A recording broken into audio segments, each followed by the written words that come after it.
નમસ્તે સ્ટુડન્ટ્સ. નમસ્તે સર.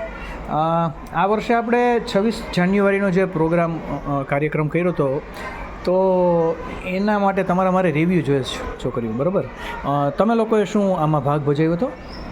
અમે સ્પીચ તૈયાર કરી પછી અમે પરફોર્મ કર્યું સ્ટેજ ઉપર. ઓકે, સ્પીચનો વિષય આમ શું હતો? જનરલ શું હતું સ્પીચના વિષય તરીકે? આપણે કેમ આઝાદ થયા, દેશનું બંધારણ, ઓકે, ઇતિહાસ, તેનો ગૌરવ, આપણા માટે શું હતો, મહત્વ શું હતું, આપણો ભારત આઝાદ થયો. ઓકે.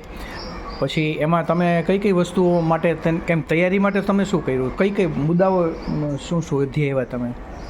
પહેલાં તો અમે આપણા ભારતમાં શું પ્રોબ્લેમ છે તે અમે શોધી.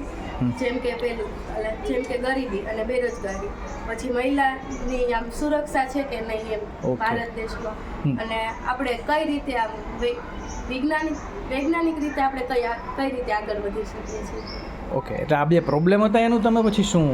અમે એનો ઉકેલ લાવ્યો અને આ ઉકેલ પછી અમને આગળના ધોરણમાં પણ કામ આવશે, અને એક નાગરિક તરીકે અમે આઝાદ એના માટે અમને બહુ ખુશી છે. ઓકે, સરસ.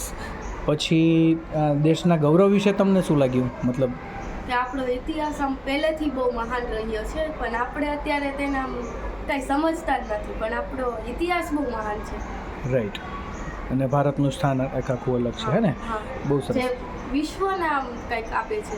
આપણે કોઈ વિશ્વ પાસેથી આપણે કંઈ મેળવતા નથી, આપણે વિશ્વને આપીએ છીએ. ગુડ, વિશ્વગુરુની ભાવના કરી. સારું. પણ તમે બંને જણાએ આ નક્કી કર્યું, એનું શું કારણ કે અમારા બંનેએ કરવું આ વસ્તુ? એકલા સ્પીચ કેમ ના બોલી? એટલે એમ હતું કે કોઈ એક મુદ્દો એવો હોય કે જે હું એકલીનો આમ બધાને રજૂ કરી શકું, કે કાંઈ કોઈને સમજાય નહીં, એકલી રજૂ કરું ને તો. એટલે અમે બે થઈને પછી આમ કોન્ફિડન્સ આવે એ માટે અમને બેને બધાની સામે બોલવાનું, એટલે અમે બે થઈ. કોન્ફિડન્સ વધ્યો. હા. અને તમે તૈયારી કેવી રીતના કરી હતી? પહેલાં તો મુદ્દા અમે બધા કાઢ્યા, પછી તેના ઉપરથી ઉકેલ બધા લાવ્યા, પછી એક આમ સ્પીચ તૈયાર કરી આમ પેપરમાં. ફાઇન. અને પછી એની પ્રેક્ટિસ કરી. બહુ સરસ. પછી સ્ટેજ ઉપર પરફોર્મ કર્યું. તો આફ્ટર 26મી જાન્યુઆરીના પ્રોગ્રામમાં હોવું જોઈએ એવું તમને લાગે છે કે તમે બધું કહ્યું છે? હા. હે? Fine, thank you.